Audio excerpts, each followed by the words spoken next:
Hello, কে দিদি ভাই? আমি তুলি বলছি। তুলি আমার ছোট ভাইয়ের স্ত্রী। শুধু তাই নয়, তুলি আমার পূর্ব পরিচিতও বটে। সে আমার কলেজের এক বন্ধুর ছোট বোন। ভাইয়ের সঙ্গে তার বিয়ের ব্যাপারের ঘটকালিটা আমিই করেছিলাম। সে আমার অত্যন্ত স্নেহের পাত্রী। তবু এই সাত সকালে হাজার কাজের মধ্যে তার ফোন পেয়ে আমি একটু বিরক্ত। আমার বর সুমন এখন অফিসে যাবে, ছেলে স্কুলে বেরোবার তাড়া। সব মিলিয়ে এই সকালে আমার নাজেহাল অবস্থা। তবু গলাটা যথাসম্ভব নরম করে বললাম, একটু পরে কথা বললে হয় না? জানোই তো, সকালে হাজার কাজ আমার। মানে বলছিলাম, খুব ইমার্জেন্সি। ওই বাবা হঠাৎই একটা কাণ্ড করে বসেছেন, যদি একবার আসতে পারো। এখন হবে না তুলি, আজ বাবানের স্কুলে এক্সাম আছে। আমি এদের সব রেডি করে দিয়ে তারপর তোমার ওখানে যাচ্ছি। সে তুমি যা ভালো বোঝো করো। আমার জানানোর কথা জানিয়ে দিলাম। আর তোমার ভাই তো জানো, অফিসের কাছে দুদিন আগে দিল্লি গেছে। এখন হয়তো ফ্লাইটে আছে। মনে হয় ঘণ্টাখানেক সময় লাগবে বাড়ি ঢুকতে। বাবা আসলে সকালে সেই যে মর্নিং ওয়াকে বেরিয়েছেন, এতটা বেলা হয়ে গেল, এখনো ফেরেননি। ফোন করেছিলাম, সুইচ অফ বলছে। ঠিক আছে, আমি রাখি তাহলে। বাবা প্রতিদিন ভোর 5:30 নাগাদ মর্নিং ওয়াকে বেরিয়ে যান। 7টা 7:30টার মধ্যে বাড়ি ফিরে আসেন। আর এখন 8টা বেজে গেছে। চিন্তার বিষয় তো বটেই, কিন্তু আমার এখন অনেক কাজ। স্বামী অফিসে বেরোবে, ছেলে স্কুল আছে। বাবাকে নিয়ে বসে চিন্তা করার মতো পর্যাপ্ত সময় আমার হাতে কোথায়? মাছ ভাজির গন্ধ বেরিয়েছে। আমি ছুটলাম রান্নাঘরে। গ্যাসে 3টে বার্নার জ্বলছে। ডাল, তরকারি, মাছ ভাজা। ভাত আগেই হয়ে গেছে। বাবানের ঘি আর মাছ ভাজা হলেই ভাত খাওয়া হয়ে যায়। কিন্তু তার বাবার তো আবার ডাল একটা নিরামিষ তরকারি না হলে মুখে রোচে না। ভাত খেতে বসেই সুদ তুলবে। জানো রতু, আমার মা কত রকম তরকারি করত সেই সকাল থেকে উঠে। আমার ডাকনাম রতু, ভালো নাম রত্না। সুমনের মাকে নিয়ে এই ন্যাকামিটা কি অসহ্য যে লাগে আমার, কি জানি বাপু। সাত সকালে কবে তার মা উঠে পঞ্চব্যঞ্জন রান্না করে খাইয়েছে। হ্যাঁ, ছুটির দিনে সম্ভব। তাই বলে অফিস যাওয়ার আগে সকাল 8:30টার মধ্যে এত কিছু করা সম্ভব? আর সত্যি কথা বলতে কি, আমি তো এসে থেকেই দেখছি তিনি অসুস্থ। তারপর ওই বাবানের জন্মের পর একেবারেই শয্যা নিয়েছিলেন তিনি। প্রথম প্রথম ধরে ধরে বাথরুমে নিয়ে যেতে হতো। রাত বিরেতেও রেহাই ছিল না আমার। দরজা খোলা রেখে শুতাম। উনি চেঁচাতেন আমার নাম ধরে, রত্না, রত্না। কি হলো কি? কখন থেকে ডাকছি, শুনতে পাচ্ছ না? এদিকে বাতি পঙ্গু হলে কি হবে? গলার জোর তো কমেনি একটুকু। মনে মনে বলতাম, শুনতে পাবো না কেন? কাপড় চোপড় ঠিক করে তবেই তো আসবো। আপনাদের মা ছেলে দুজনকেই তো খুশি করে চলতে হয় আমায়। আরও কিছুদিন পর বেড প্যান দিতে হতো এই আমাকেই, কারণ আয়া তিনি রাখতে দেবেন না।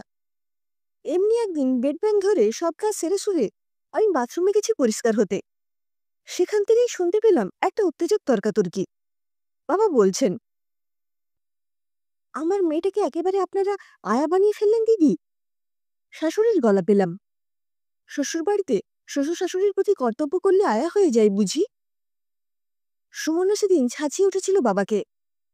কোন দিন বলবেন, এই যে সে রান্নাবান্না বাড়ির কাজকর্ম করছে সেটাও চলবে না। আমি এইসব কাজ করিয়ে তাকে বাড়ির ঝি রাঁধুনি বানিয়ে ফেলেছি। তাই বলে এভাবে নোংরা পরিষ্কার করা? আমার মা আয়া রাখতে দেবেন না। তাহলে আমি কি করব বলতে পারেন? চাকরি বাকরি ছেড়ে দিয়ে কি বাড়িতে বসে মায়ের সেবা করব? কারণ আমি তো আর মাকে ফেলে দিতে পারি না। আত্মীয় স্বজন পাড়া প্রতিবেশী তাহলে আস্ত রাখবে আমায়? আমার হয়েছে শাখের করাদের মতো অবস্থা।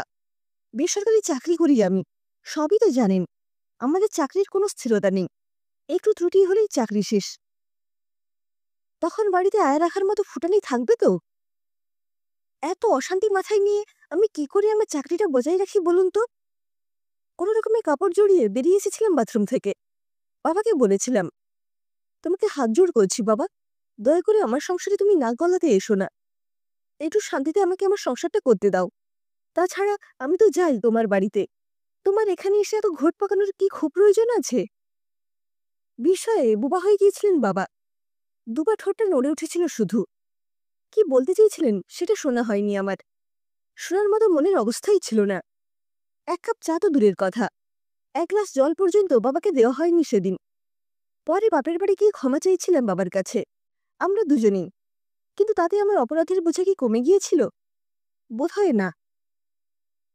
সবাই বেরিয়ে গেছে, ঘড়ির কাঁটা প্রায় ৯টা ছুঁই ছুঁই। আমি আবার ফোন করলাম তুলিকে। বাবা ফেরেনি এখনো? না, ফিরলে কি আমি তোমায় বলতাম না? ঠিক আছে, আমি যত তাড়াতাড়ি সম্ভব আসছি। রেডি হয়ে নিলাম, বাইরে বেরিয়ে ট্যাক্সি ধরলাম একটা। বেহালার উপেন ব্যানার্জি রোডে আমার শ্বশুর বাড়ি। সেখান থেকে আমার বাপের বাড়ি শ্যামবাজার ৫ মাথার মোড় অনেকটা রাস্তা। ট্যাক্সি পাওয়া মুশকিল, ভাগ্য ভালো পেয়ে গেলাম। ট্যাক্সিতে উঠে আবার ফোন করলাম তুলিকে। তুলি আবার নেতিবাচক উত্তর দিল। তুলি এখন ৮ মাসের প্রেগনেন্ট। এই অবস্থায় এটা কি করলেন বাবা? এতটা অবিবেচক তিনি কি করে হতে পারলেন? হঠাৎ মনে পড়ল সেই দিনের কথা। সেই যেদিন রবিবারের সেই পড়ন্ত বিকেলে আমার বাড়ি থেকে শুকনো মুখে বেরিয়ে গিয়েছিলেন বাবা, নাকি বেরিয়ে যেতে বাধ্য হয়েছিলেন? কতটা দুর্ব্যবহার আমি করেছিলাম বাবার সঙ্গে। ছোটবেলায় বাবাকে ছাড়া ১ মিনিট চলত না আমার। আমার যখন ক্লাস 9 আর ভাই তখন ক্লাস 3, আমাদের মা চলে গেলেন জটিল লিভারের অসুখে। তারও আগে বছর ২ অনেক ভুগেছিলেন মা। তখন বাবাই ছিল আমাদের সবকিছু। মাধ্যমিক পরীক্ষার সময় অফিস ছুটি নিয়ে বসেছিলেন বাবা।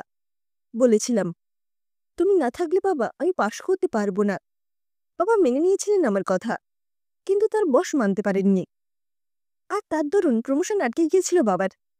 সেদিন মনে হয়েছিল পড়া তৈরি করার সময় বাবা পাশে না থাকলে আমি অকৃতকার্য হব। আর বিয়ের পর কি মনে হলো, বাবা আমার শ্বশুরবাড়ি এলে সংসারের জটিল পরীক্ষায় আমি মুখ থুবড়ে পড়ব। সেদিনের ঘটনার পর আর কোনোদিন আমার বাড়িতে আসেননি তিনি, এমনকি শাশুড়ি মারা যাবার পরেও না। ঠিক কতটা আঘাত দিয়েছিলাম আমি বাবাকে। কোথায় গেলেন বাবা? কত দূরে, কোন অনির্দিষ্ট ঠিকানায় গেলেন তিনি? আর কি কখনো? এসে গেছি বৌদি, ট্যাক্সি ড্রাইভার বলল। আমি ভাড়া মিটিয়ে নেমে পড়লাম। দরজায় বেল দিতেই তুলি দরজা খুলে দিল। এসো দিদি, ভাই ফিরেছে? না, এখনো ফেরেনি, তবে একটু পরেই। হ্যাঁ, ভাই ফিরবে একটু পরেই। কিন্তু বাবা? সোফার উপর বসে তুলিকে বললাম, বাবার ঘরটা দেখেছ ভালো করে? কোনো চিঠি? না গো, কিচ্ছু পাইনি।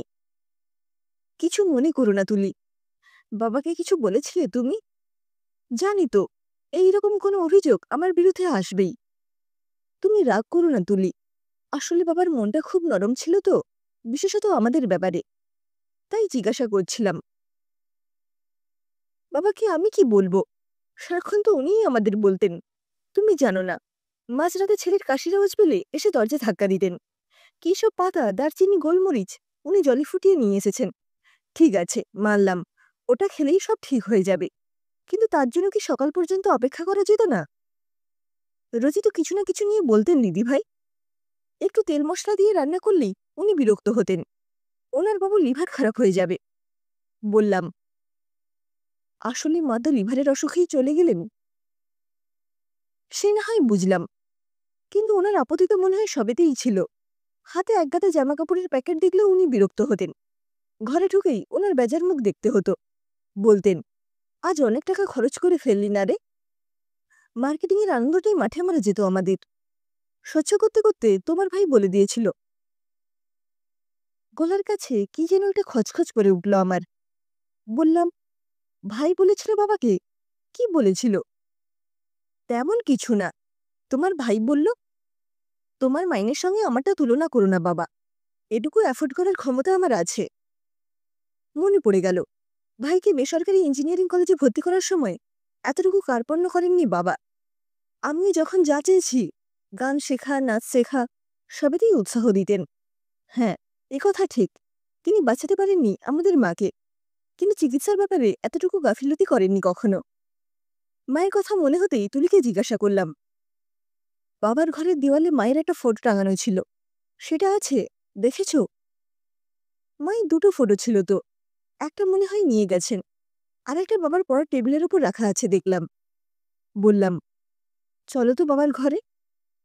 বাবার ঘরে ঢুকে দেখলাম সব একদম ঠিকঠাক।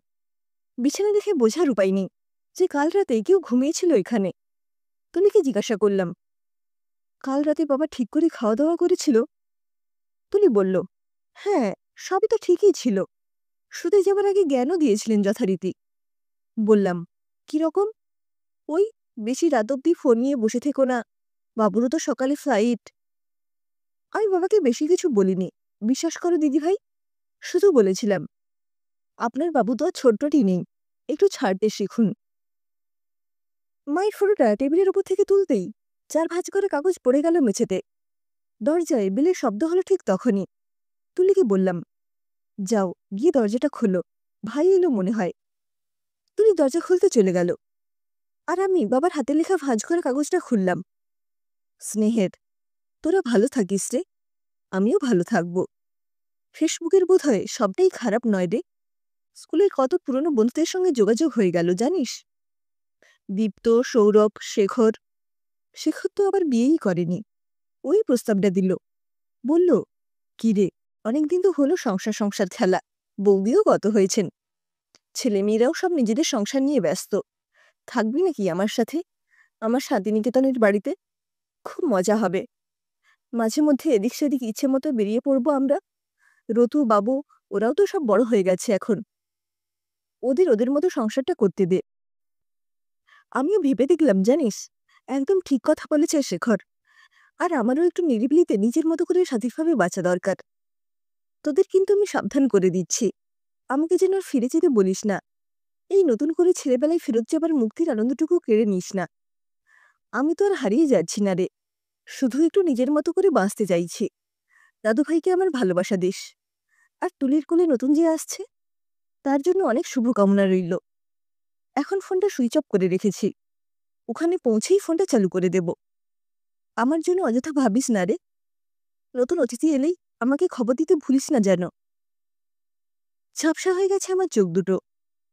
ভাই এসে দাঁড়িয়েছে আমার পেছনে, অস্ফুটে বলল, দিদি, এটা বাবার চিঠি। কান্নায় গলা বুঝে আসছিল আমার। বললাম, হ্যাঁ রে ভাই, বাবা নিষ্কৃতি দিয়ে গেছেন আমাদের, তার অতিরিক্ত শাসন আর ভালোবাসার গুরুভার থেকে। শান্তিনিকেতনে তার ছেলেবেলার বন্ধুর শান্তির নির্টিতে জীবনের এই শেষবেলায় তিনিও চান নিজের মতো করে বাঁচতে। হতভম্ব হয়ে ভাইয়ার তুলি তাকিয়ে আছে আমার দিকে। ভাইয়ের পিঠে হাত রেখে বললাম, বাবা একেবারে সঠিক সিদ্ধান্ত নিয়েছেন রে ভাই।